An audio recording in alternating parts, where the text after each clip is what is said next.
Marcos 8, vamos a estar meditando sobre los versos 34 al 38 y leo para ustedes.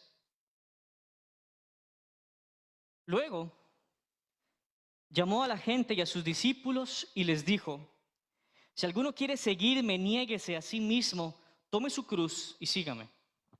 Porque todo el que quiera salvar su vida la perderá, y todo el que pierda su vida por causa de mí y del evangelio la salvará. Porque ¿de qué le sirve a uno ganarse todo el mundo si pierde su alma? ¿O qué puede dar uno a cambio de su alma? Si en esta generación adúltera y pecadora alguien se avergüenza de mí y de mis palabras, también el Hijo del Hombre se avergonzará de él cuando venga en la gloria de su Padre con los santos ángeles. Damos gracias a ti, Señor, por tu palabra, y damos gracias por la oportunidad de escudriñarla una vez más en este domingo. Gracias también te damos porque nuestros oídos están atentos, Señor, y te pedimos también que por tu Espíritu el nuestro pueda estar atento. Nuestros oídos espirituales también puedan, Señor, afinarse contigo, que tú nos hables a todos y que aún hoy puedas traer salvación en este mundo, en Cristo Jesús. Amén.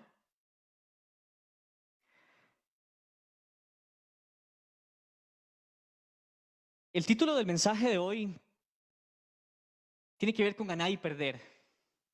Y es un poco paradójico. La idea no es colocar una contradicción, sino más bien provocar al pensamiento, provocar a qué está detrás de todo esto. Y lo titulamos Cuando perder significa ganar. Ya más o menos puede ir usted viendo a qué me refiero. Cuando perder significa ganar.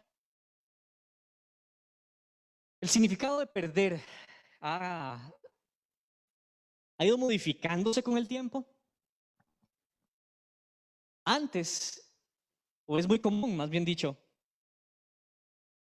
entender el perder como algo absolutamente negativo. Y tanta aversión hay a perder como palabra y como consecuencia de algún acto, perder,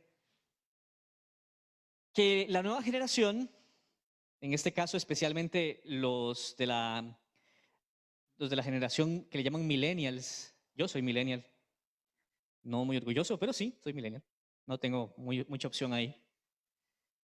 Sus padres, que fueron presionados en la competencia más que nosotros, descubrieron que no les gustaba mucho la palabra perder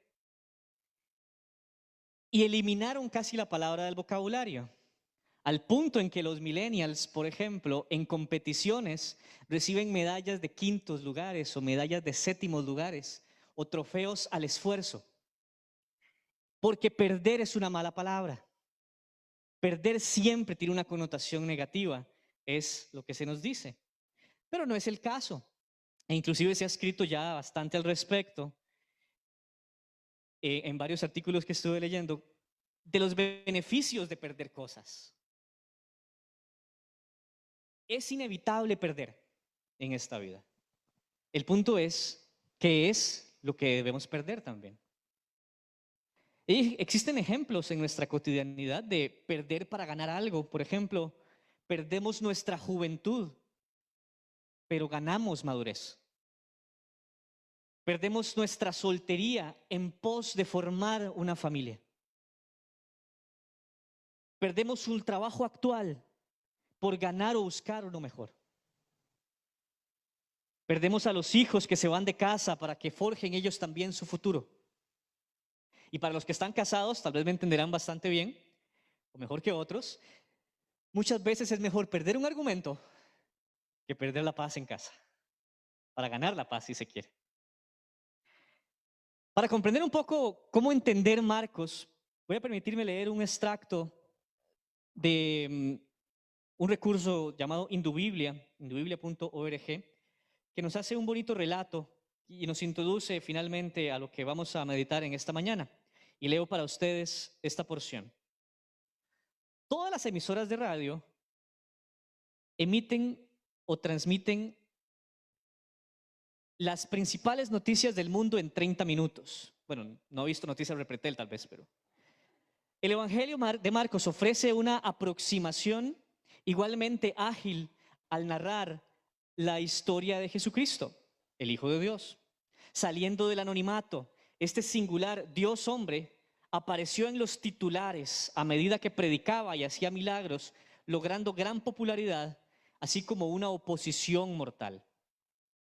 Esta es la noticia más grande de todos los tiempos, escrito por un joven que trabajó al lado del pescador que vivió la historia, Marcos con Pedro. Este recuerdo enfatiza las acciones y no pierde el tiempo en palabras de más, dándonos un retrato de Jesús vívido y de primera mano. Las acciones de Jesús son el centro de la escena, dado que ni aún el Hijo del Hombre vino para que le sirvan, sino para servir a otros y dar su vida en rescate por muchos. Marcos 10:45. Lo vemos trabajando arduamente, ayudando a las personas en necesidad, sanando a los que estaban enfermos, animando a los que no tenían esperanza, liberando a los que estaban en esclavitud y dando luz a los que estaban en tinieblas. Marcos provee un recuento de la vida de Jesús lleno de acción que culmina cuando nos sumerge en los detalles del sufrimiento y sacrificio de Jesús en su última semana en la tierra. Estas poderosas historias fueron escritas para fortalecer a los creyentes romanos que sufrían persecución, tanto para vivir como para morir sin temor alguno. Considera las implicaciones de seguir el ejemplo del siervo supremo que te llama a un ministerio de servicio. El mensaje de hoy está dividido en 2 puntos. Me gusta hacerlo así para que sea más comprensible y memorizable también para usted. En 2 puntos. El primero, el costo de seguir a Jesús, y el segundo, el costo de negarlo. El primer punto podemos verlo en los primeros 4 versículos, la mayoría del texto. Quedó tal vez muy grande el primer punto, pero es que es el resumen de todo lo que explica. Y el último versículo para el segundo punto. Así que primeramente, el costo de seguir a Jesús, y en segunda instancia, el costo de avergonzarse de él, de negarlo a él. Primero, el costo de seguirle, versos 34 al 37. Recordemos lo que dice. Llamó a la gente y a sus discípulos y les dijo: si alguno quiere venir a seguirme o en pos de mí, niéguese a sí mismo, tome su cruz y sígame. Si alguno quiere seguirme, Jesús llama a personas dentro de las cuales ya estaban sus discípulos, aquellos que podríamos decir con seguridad ya decidieron seguir a Jesús. Y a todos les dirige las palabras del costo de seguirle y negarle, tanto a los cercanos como a los lejanos. Todos fueron invitados por el Señor a escucharle y revisar así en sus corazones qué es lo que más valoran en su vida. Si ellos mismos y las cosas del mundo, o a aquel que vendrá al final y juzgará al mundo. Marcos muestra un Jesús malentendido por sus propios apóstoles. El párrafo anterior describe a un Pedro que no está dispuesto a que su maestro caiga en manos de personas que desean su mal, aun cuando ya Jesús explicó que debía suceder así. Jesús reprende fuertemente a su seguidor principal y hasta le dice: quítate de delante de mí, Satanás, porque no tienes en mente las cosas de Dios, sino las de los hombres. Seguir a Jesús no es cosa fácil y Él quiere dejarlo claro a cercanos y lejanos. Por eso les dice: niéguese a sí mismo. Si quiere seguirme, niéguese a sí mismo. Si alguno quiere venir en pos de mí, si quiere seguirme, no puede pretender continuar haciendo con su vida lo mismo que ha hecho hasta ahora. Jesús no comparte el trono de nuestras vidas, ni siquiera con nosotros mismos. Quien pretenda seguirle sin reconocer el señorío de Cristo en lo práctico, no le sigue en realidad y solamente pretende. Negarnos a nosotros mismos es un acto de absoluta humillación delante del Creador. es reconocer que vivir atentos a suplir nuestros deseos no es el camino que Dios busca de nosotros. Claro que cuidamos nuestros cuerpos y somos atentos a lo que necesitamos, pero el Señor busca de sus seguidores compartir la misma perspectiva de que esas cosas no deben preocuparnos.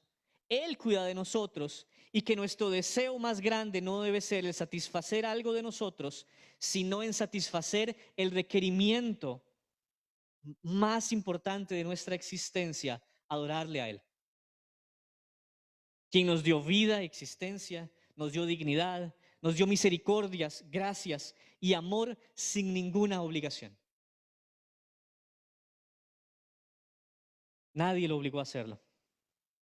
El acto de negarnos es uno que va en contra de nuestra intuición, en contra de nuestra naturaleza y en contra de nuestro instinto. También va en contra de nuestra cultura, porque el mundo vive despojado del deseo de adorar a Dios y se contenta con adorar a la creación, empezando por ellos mismos.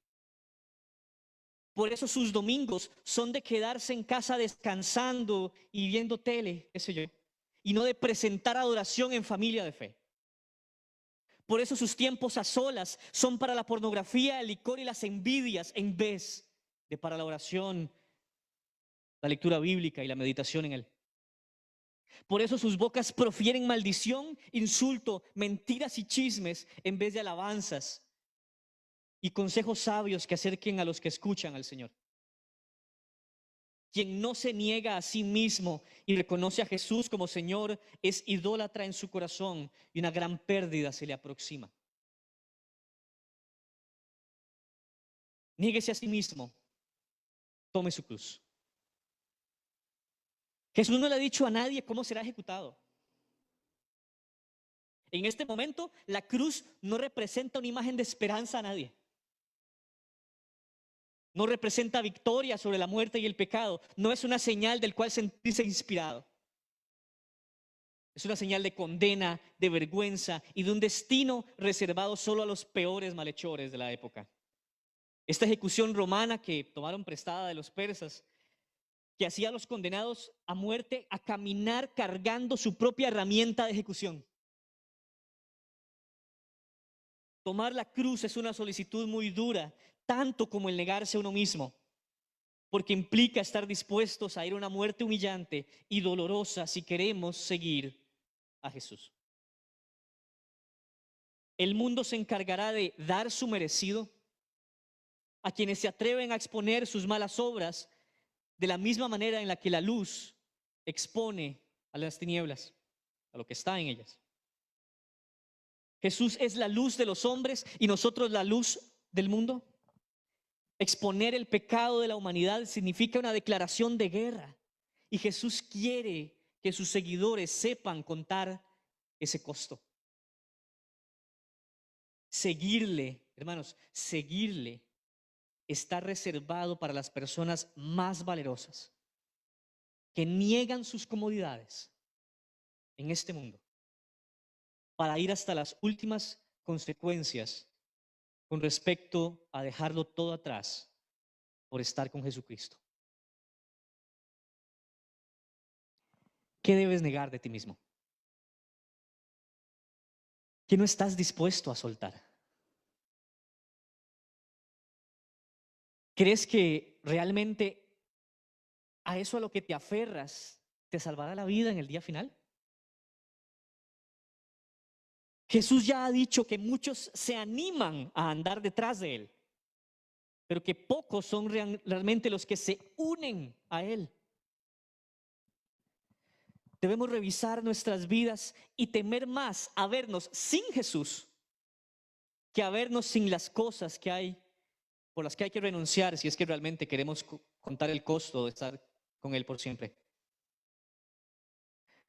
El mundo te ofrece garantía de éxito, satisfacción, comodidad y bienestar de la misma manera en la que un vendedor de lotería puede prometerte ganar el premio mayor.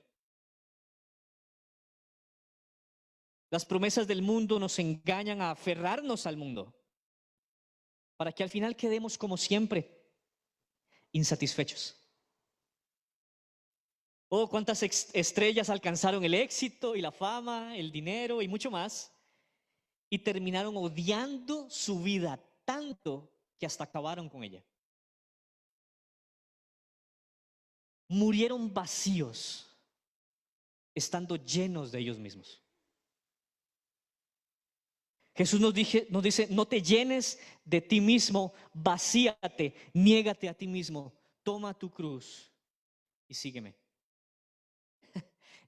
¿Es realmente posible atraerse a este mensaje, a esta solicitud del Señor? Toma tu cruz. Sí, Señor, por supuesto. ¿Quién quiere una cruz en su vida? Ya el mundo trae dificultades suficientes. Nos promete todo lo que dijimos que nos atrae, sí, pero con costos muy grandes para conseguirlos, nada es gratis. Y entre más nos metemos, más difícil salir. Creamos una realidad de dependencia con nuestros trabajos, con nuestras parejas, inclusive con estudios para conseguir lo que queremos.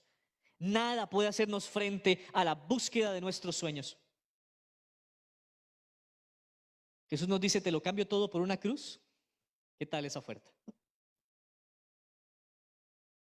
No quiero ser malentendido, luchar por aspectos positivos del mundo es algo bueno, ¿verdad? Ya vimos en Eclesiastés que el hombre debe buscar satisfacción en el fruto de su trabajo y que muchas cosas son vanidad o absurdo.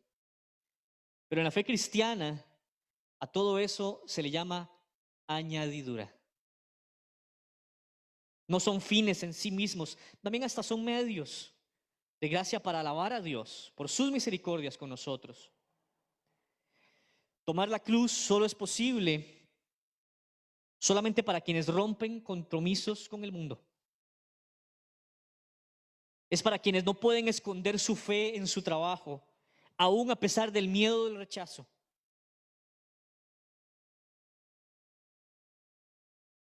También es para aquellos que llevan su nueva fe en Jesús a sus casas como lo más preciado y reciben burla y también rechazo por su nueva religión.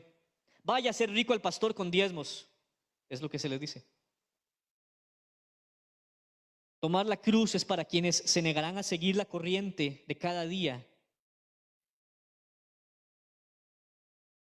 O más bien, tomar la cruz es para quienes sí se negarán a seguir la corriente de este mundo, que día a día trata de extraer a Dios de la civilización, del trabajo, de la familia, de los valores, de la identidad, de la sexualidad, de la justicia y tanto más, que es redefinido como ofrenda en el altar del humanismo, en el altar del nuevo ser supremo, el humano.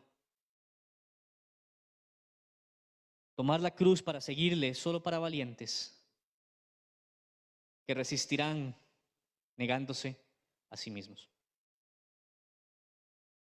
Continúa diciendo, verso 35, porque todo el que quiera salvar su vida, la perderá. Y todo el que pierda su vida por causa de mí y del evangelio, la salvará, perdiendo la vida. Nadie quiere realmente perder su vida, la quiere salvar.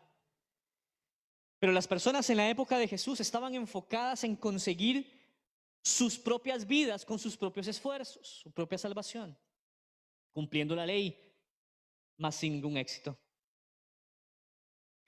Jesús advierte que quien quiera ganarse el cielo con su propio esfuerzo, perderá.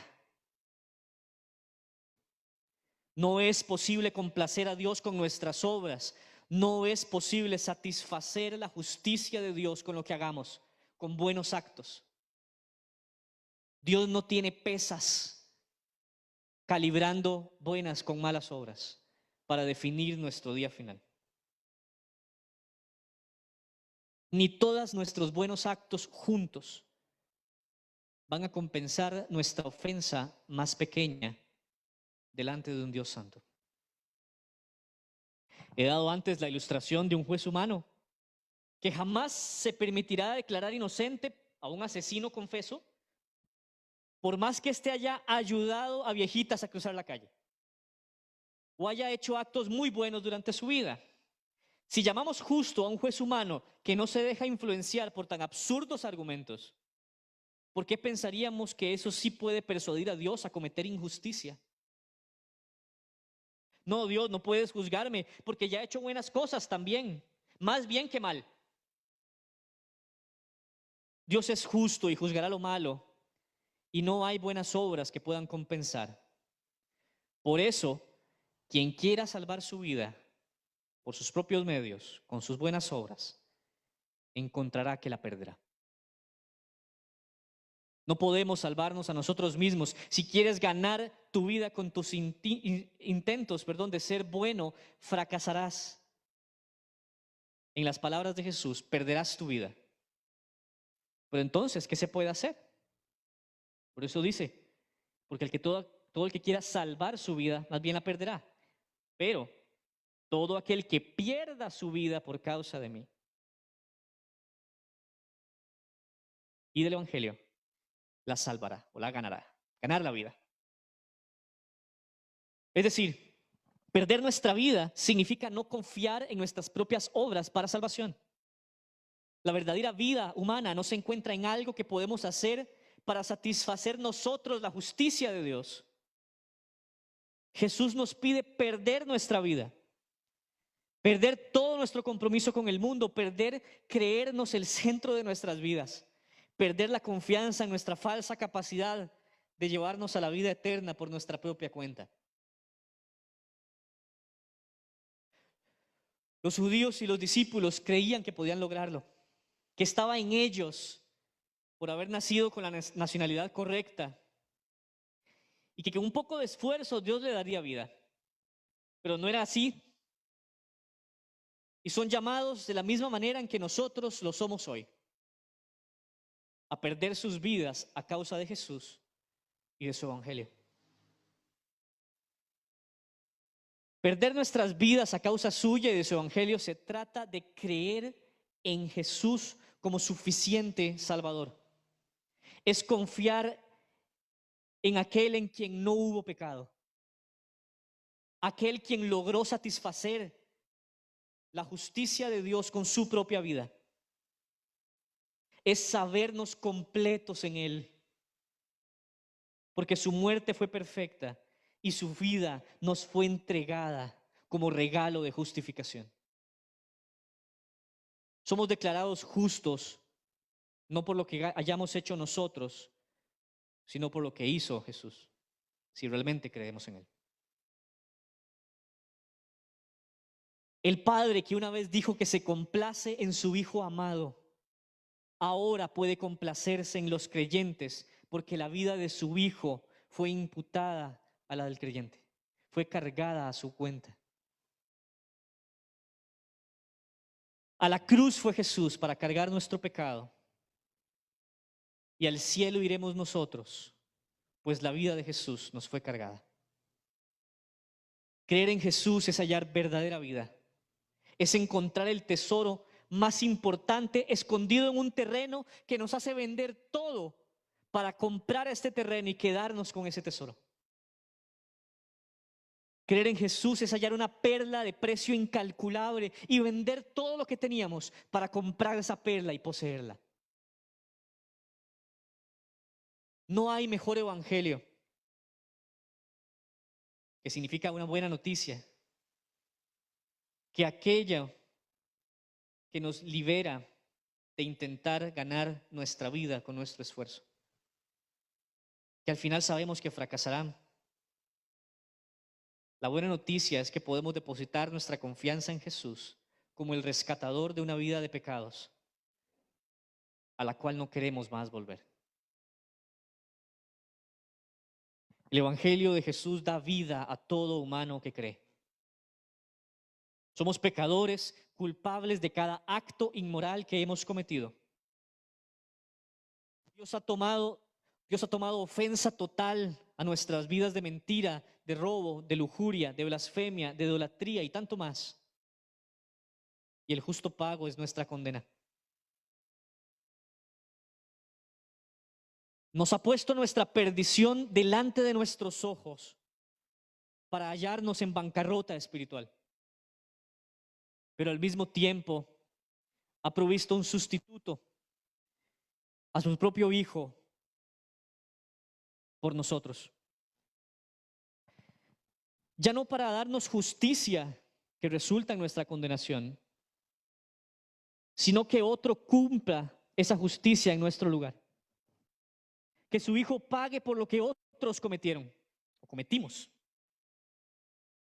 Un acto verdaderamente incomprensible que no vas a hallar en ningún otro sistema de fe o religioso, ni ninguna filosofía.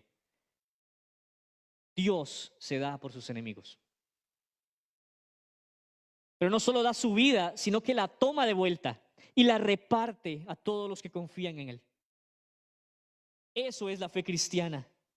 Eso es perder la vida para salvarla. Gloria a Dios y solamente a Él por su salvación tan grande.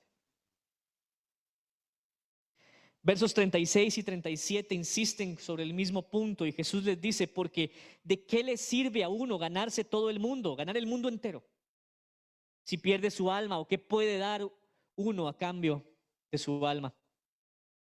Jesús está rematando aquí ya el punto anterior para mostrar lo absurdo de seguir aferrándose a una vida de insatisfacciones, alejados de Él, que es la vida de los hombres. ¿Qué puede haber en este mundo que nos pueda satisfacer en nuestra alma realmente? ¿Qué existe al alcance para preservar nuestra existencia, siendo que nuestros pecados nos condenan de manera justa? Las preguntas de Jesús se responden igual, con nada, nada. La imagen de Dios, diseminada por toda la tierra a través del mandato en el Edén, multiplíquense, y repetido luego del diluvio, es el logro, más importante que como raza humana hemos conseguido. Llenar la tierra de la imagen de Dios, la que cargamos dentro desde la creación. Eso es algo bueno y Jesús explica que nada creado es más importante que esa alma que carga su imagen y semejanza. Cambiar nuestra alma por algo sería perder en toda ocasión. Nadie nunca ha ganado realmente el mundo entero. Algunos han hecho un intento bastante bueno, llegaron bastante lejos. Alejandro Magno, Genghis Khan, más recientes Napoleón, Hitler, Bill Gates, no sé. El punto es todos ellos fracasaron. Obviamente Jesús habla en hipérbole para ilustrar el punto con una exageración. El punto es que si aunque pudiéramos ganarlo todo en este mundo, ser el más rico de todos, ser el más guapo, guapa de todos, ser el más famoso, el más querido, pero perdemos nuestra alma, ¿de qué valió? Nuestra alma vale más que las cosas de este mundo. Llenarnos de logros de este mundo no conseguirán impresionar a Dios. Llenarnos de aspectos de éxito humano no llegarán nunca a moverle nada a Dios. Él solo se complace de su Hijo amado, cuya vida es nuestra, porque la suya está en nosotros por la fe. Por eso, hermanos, y con todo este tema de las nuevas medidas que se han presentado y todo lo que hemos arrastrado en este año de malas noticias, que ha inyectado de temor y miedo inclusive a los escogidos de Dios, yo le pido que usted recuerde siempre que para Dios la vida es más importante, sí, pero que el mundo no sabe calibrar el significado real de la dignidad humana. Porque si no se halla en Cristo, nuestro valor está descalibrado, está mal funcionando. Recuerde que muchas veces nuestras autoridades nos hablan desde un trono secular, desde una perspectiva de que no hay nada más allá. Es todo lo que tenemos. Si lo logras ver, si lo logras percibir con tus sentidos, es todo lo que tienes. Y muchas medidas nos han dicho bajo esa suposición. El cristiano tiene una patria celestial. Por eso no come miedo, ni se devuelve a su casa después de ir al súper a meterse debajo de la cama, porque hay un virus que anda afuera. Para el cristiano, El morir es ganancia y el vivir es Cristo, porque ha perdido su vida para ganarla. Así que el primer punto es el costo de seguir a Jesús. Literalmente, el costo es toda nuestra vida. El que quiera ganar su vida, la perderá. Pero el que pierda su vida por causa de mí y de mi evangelio, la salvará. Porque ¿de qué le sirve al hombre ganar el mundo entero si pierde su alma? ¿O qué puede dar a cambio por su alma? Verso 38, el costo de negarlo. El costo de negarlo. Si en esta generación adúltera y pecadora alguien se avergüenza de mí y de mis palabras, también el Hijo del Hombre se avergonzará de él cuando venga en la gloria de su Padre con los santos ángeles. Generación adúltera y pecadora. Esa es una frase que Jesús usó en varias ocasiones. El adulterio es una traición al pacto de matrimonio que un infiel comete contra su cónyuge. Es lenguaje del Antiguo Testamento también equiparar la relación que Dios tiene con su pueblo con la de un matrimonio. Y asimismo equiparar las múltiples veces en las que Israel traicionó a Dios yendo en pos de otros dioses como una forma de adulterio. Adulterio espiritual, si se quiere. Adulterio del alma. Las personas que vivieron en el tiempo de Jesús no distaban de esta comparación a con los que estaban en el Antiguo Testamento. Era una generación que teniendo a Dios en medio de ellos, caminando con ellos, le rechazaron como nación y procuraron su muerte tratándole de blasfemo. Una generación pecadora que parecía tan ensimismada que no creían necesitar ni siquiera a Dios para llegar a Él mismo. Ellos podían, decían ellos. De la misma manera, nuestra generación procura evitar a Dios. Muchos creen y viven su fe solo un día a la semana. Dios es más un bombero que apaga un incendio que el amo y Señor del universo. Temo que Jesús también diga, generación adúltera y pecadora de la nuestra. Una que habiendo escuchado de Él desde hace generaciones, seguimos en malos caminos y ahora queremos eliminar todo rastro de lo que fue una civilización basada en principios cristianos que la rigen.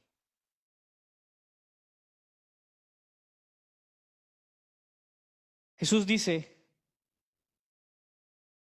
si alguien se avergüenza de mí y de mis palabras. Aquellos que se avergüenzan de Jesús son los mismos que una vez corearon su nombre. Quien lo rechaza de primera instancia, quien lo rechaza de plano, no siente vergüenza por Jesús. Esa actitud está reservada para quienes se atreven a decir en algún momento de su vida, te quiero seguir. La cola de Jesús era amplia, especial luego de algún milagro sorprendente como la alimentación de multitudes, que fue varias veces, no solo una. Hay una registrada de Marcos 8 también, al inicio. Muchos empiezan a considerarse sus seguidores, comillas, comillas. Pero Jesús tiene claro que ser discípulo suyo no se basa en animarse, en estar emocionado un día o dos, sino en un compromiso de una vida entera.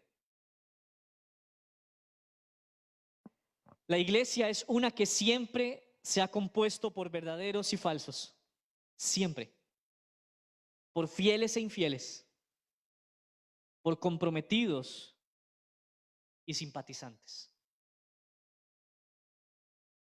Eso será hasta que la hoz sea echada para cegar y separar el trigo de la cizaña.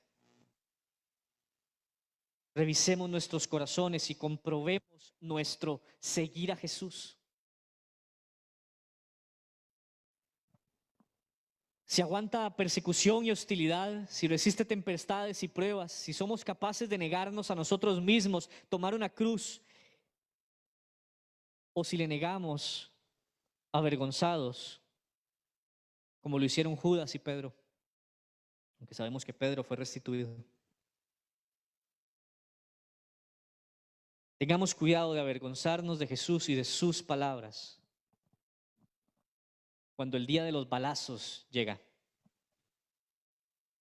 Es fácil ser cristiano a las 10 de la mañana de un domingo. Qué fácil. Pero ¿qué tal es ser cristiano en el trabajo? En la circular que te pide poner cierto filtro o fondo con ciertos colores, porque hay que apoyar esto. Manos abajo, sonrisa en el rostro. Es más difícil ser cristiano cuando esas opciones también se cierran, cuando el negocio no sale como uno quiere, cuando hay que confiar en Dios más que nuestras propias fuerzas. Cuando la muerte toca la puerta de la casa, cuando el diagnóstico es reservado o del todo negativo. El pueblo de Dios es comprobado ahí. Y yo te digo hoy que sin Cristo no hay forma de poder salir avante. Solo en Cristo puedes tener una esperanza como en el mundo tendrás una aflicción, pero confíen, yo he vencido al mundo. En Cristo está la salida de un mundo injusto. En Cristo está la satisfacción verdadera de nuestras almas. Solo en Él hay salvación. Pablo lo dijo y hicimos lectura de eso más temprano. Lejos de avergonzarse, y es la misma palabra que usa Marcos aquí, porque no me avergüenzo del Evangelio, porque es el poder de Dios para salvación.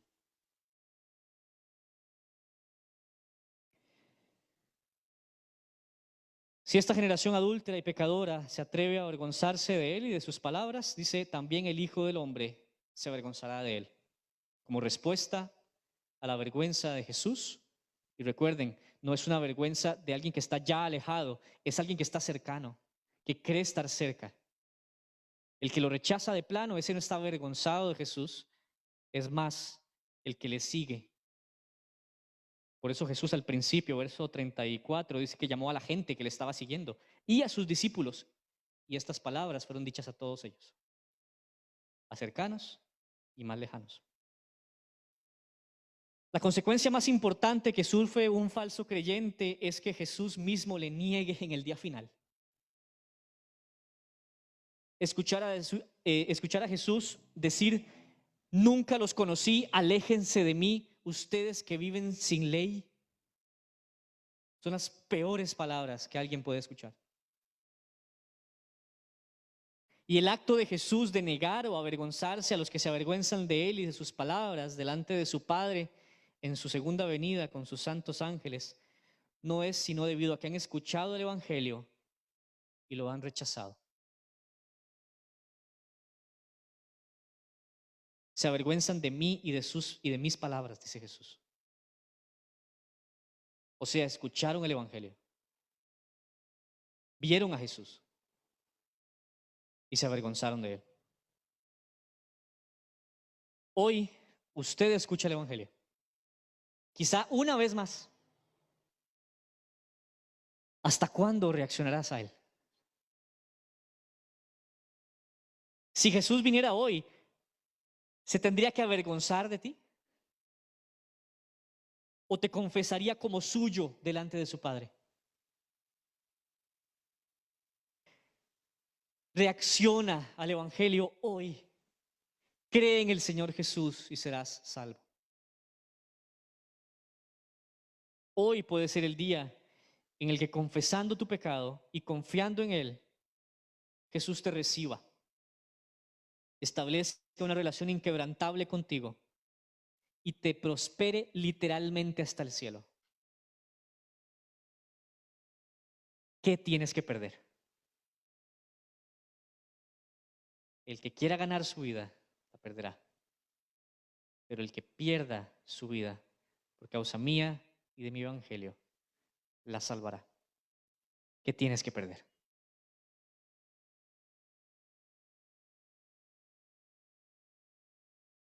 Finalmente, y a modo de conclusión, y no estaba pasando ni una sola diapositiva, gracias a quien lo estaba haciendo.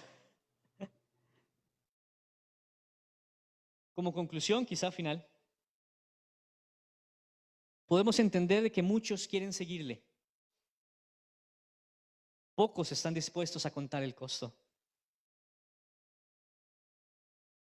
Que la vida verdadera solo es hallada en Cristo y su evangelio. Que perder la vida es ganarla realmente.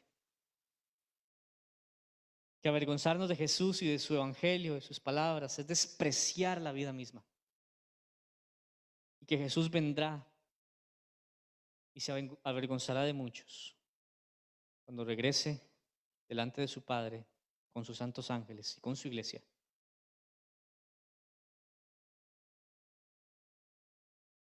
Busquemos en nuestro corazón la respuesta honesta de quién es Jesús para ti. ¿Es alguien que sigues de lejos? ¿Crees que estás cercano a Él?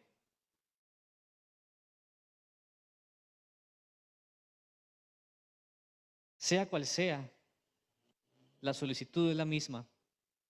Si alguno quiere venir en pos de mí, niéguese a sí mismo, tome su cruz y entonces sígame.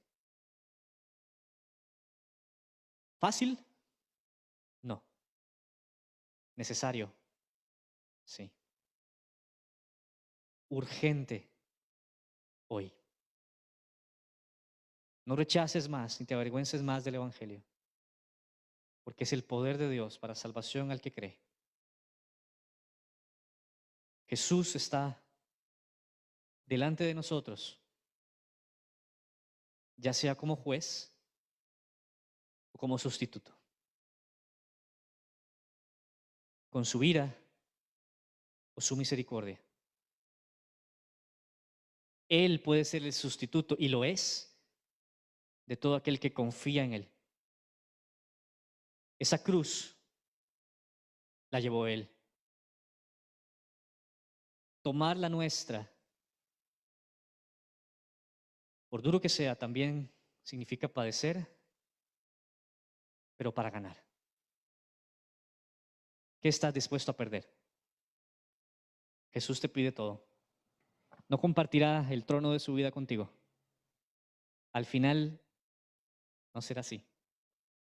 No pretendamos más, ni dilatemos en el tiempo. Que el Señor traiga salvación a nuestros corazones, al de todos. Que nuestra fe permanezca en el tiempo, en medio de la dificultad, y que nos ayude a cumplir el negarnos a nosotros mismos y tomar nuestra cruz para seguirle bajo sus condiciones, no bajo las nuestras. ¿Quiere orar conmigo?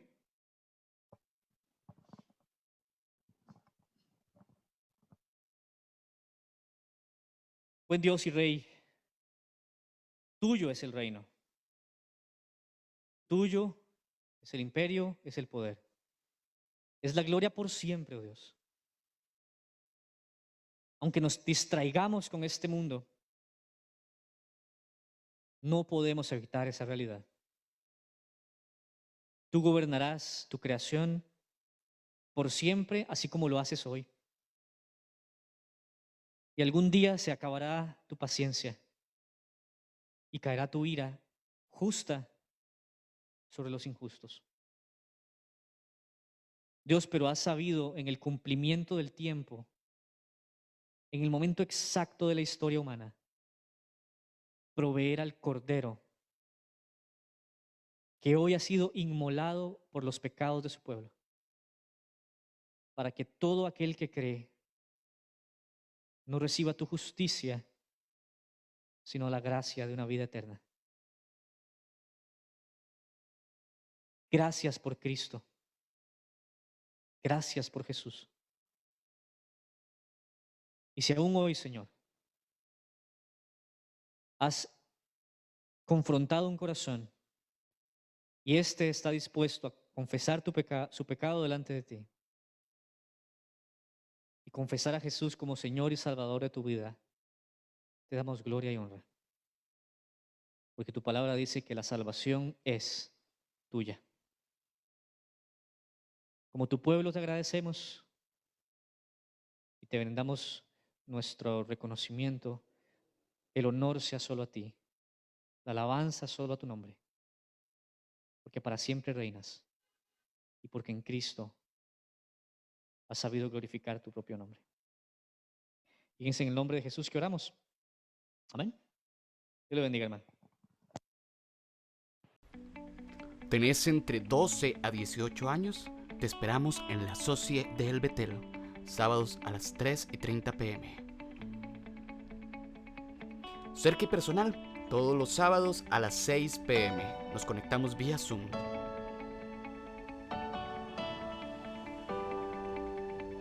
Reunión de oración, todos los jueves a las 9 de la mañana.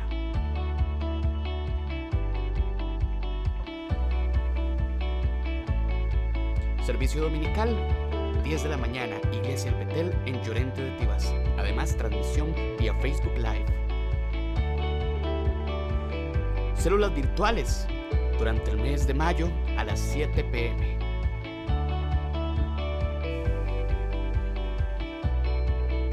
Iglesia El Betel.